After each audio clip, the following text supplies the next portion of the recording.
Hi everyone and welcome back to a brand new episode of Wellness News. Well, it's been a while since we talked about what's going on in the wellness space, I know. Honestly, so many things happened over the past 5 months that, of course, I can't cover everything in one episode, so today I want to talk about things that personally caught my attention and things that I found really interesting to share. And today we're gonna dive into some crazy and beautiful social media trends, we're gonna explore a few interesting wellness products, we'll also take a look at how our homes influence our well-being, and of course we're going to discuss a beautiful exhibition that took place in Paris this summer. If you're new here, my name is Anastasia, and here on my channel we talk about social media trends, recent events, and all things wellness. And as always, before we start, I just want to remind you to follow me here on YouTube, not to miss any future uploads, and of course to support my channel and support my work. And well, now get comfortable, grab your cozy drinks, and let's already get started.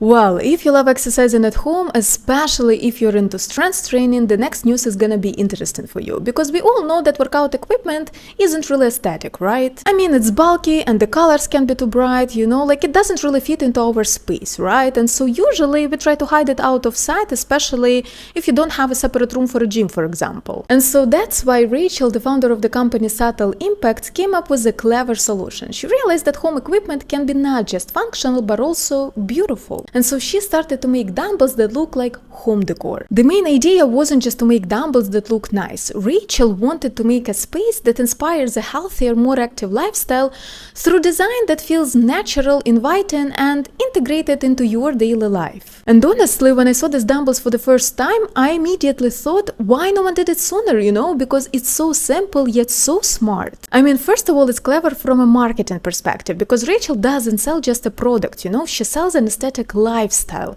which is in high demand right now thanks to social media. And secondly, those dumbbells are made from good quality materials, and so a lot of people say that it's really pleasant to touch it, and of course it does look beautiful. I mean, looking at those dumbbells, you actually want to keep it out on display, instead of hiding it, which also can be a good motivation, because having them visible all the time can serve as a daily reminder to move more and stay active. And social media brought us a new beauty trend.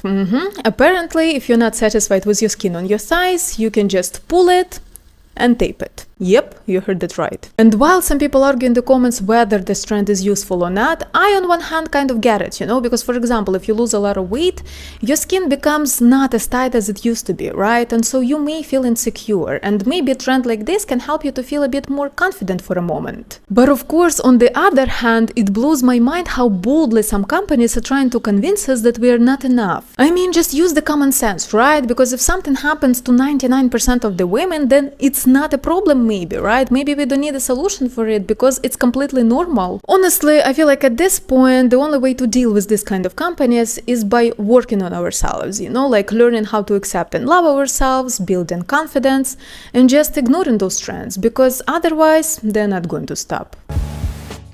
And speaking of social media, if you spend a lot of time online and follow every fashion trend, it might be a good time to pause, because now dressing in micro trends is considered as low status behavior. In one of my previous episodes, we already discussed that being offline is considered as new luxury, right? And so now this idea is extending to every aspect of your life, including your clothes. Because micro trends have become a sort of signal that you are chronically online, and people now want to look more intentional, grounded, and real.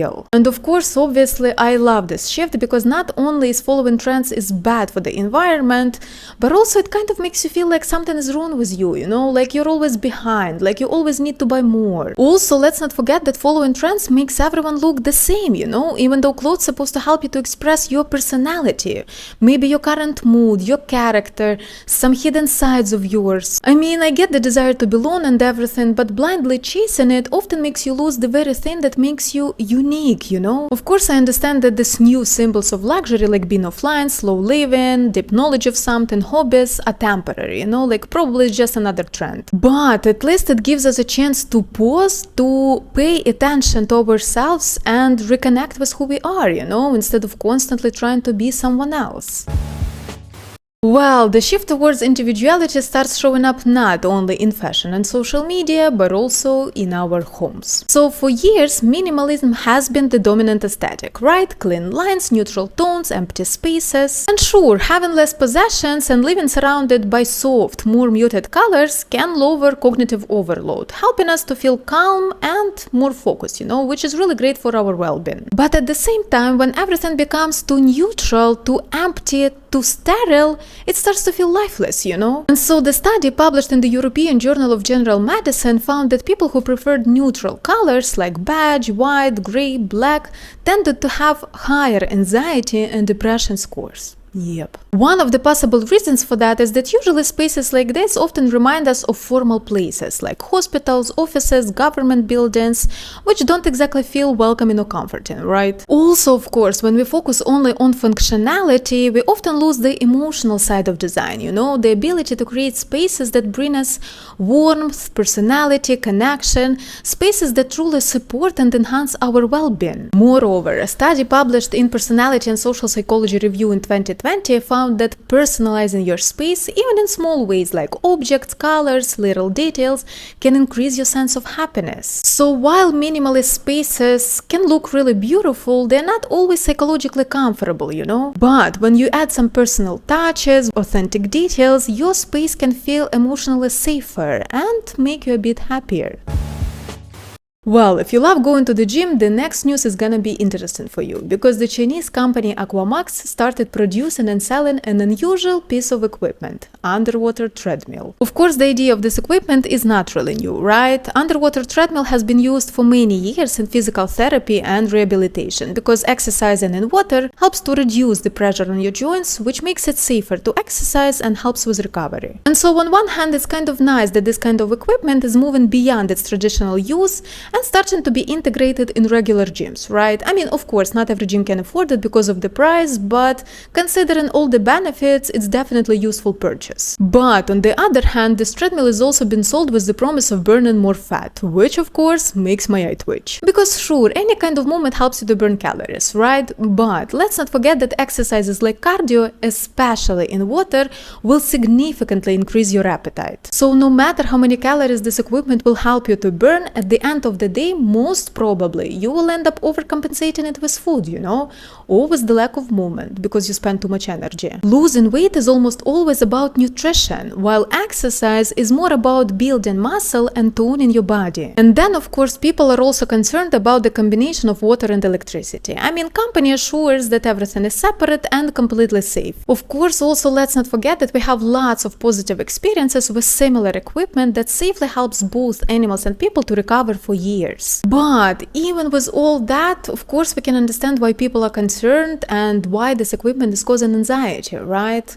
So, I don't know, what do you think? Would you use something like this in the gym?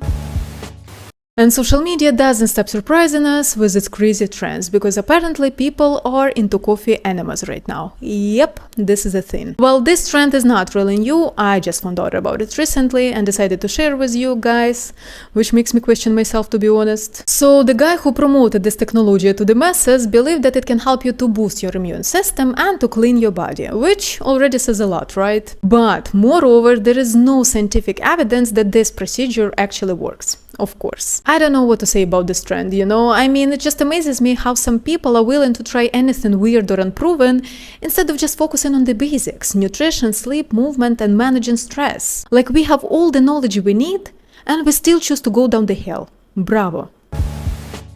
Fortunately, guys, not all the trends are crazy, and some of them are actually pleasantly surprising, and one of these recent trends is the shift towards natural, eco-friendly activewear. I guess we all know how tempting it can be to grab a new cute set of sportswear, right? But we have to understand that most traditional activewear is usually made from synthetic materials like polyester. And that, of course, not only comes with a heavy environmental cost, but also it's not really the best choice for our bodies, because usually it comes with the issues issues like toxins, poor breathability, skin irritation, for example, etc. And so that's why recently more companies are deciding to switch to sustainable activewear, which is of course much more beneficial not only for people but for the planet. And I obviously like this trend because if we don't take care of ourselves and the planet, then who will, right? I also really like that more people, and especially businesses, are actually trying to do something about it, not just talking about it, you know? The only downside, of course, is the price. Unfortunately, in our society, anything natural and eco-friendly usually comes with a high price tag. And I mean, considering the state of our economy right now, obviously not everyone will be able to afford sustainable activewear, which means that some companies might be forced to go back to producing activewear made from polyester, you know? So that's the issue that needs to be solved. But regardless of that, I think the trend itself is really great, you know, and it's definitely something worth supporting.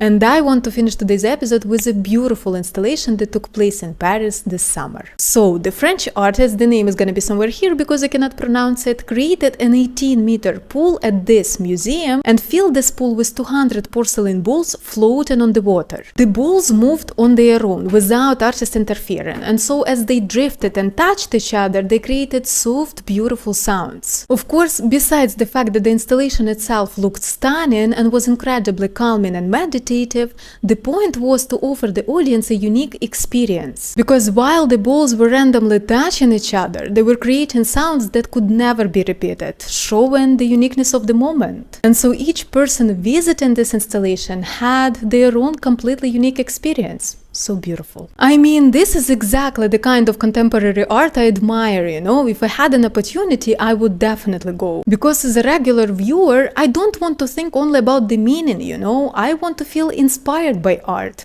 I want to enjoy it visually. I want to experience the beauty. This installation actually reminded me of mosaics made from soda cans. I know it may sound ridiculous, you know, but the idea is just pretty similar. Because when the wind blows, those little circles start moving, creating a unique sound that cannot be repeated as well, you know? And actually some of them really look beautiful. Well guys, I hope you enjoyed today's episode. If you have any thoughts or opinions about today's news, feel free to share it in the comments. As always, don't forget to like this video and follow me here on YouTube not to miss any future uploads, and of course to support my channel and support my work. Of course, thank you for watching today's episode. Have a beautiful, beautiful day, and I will see you in the next one.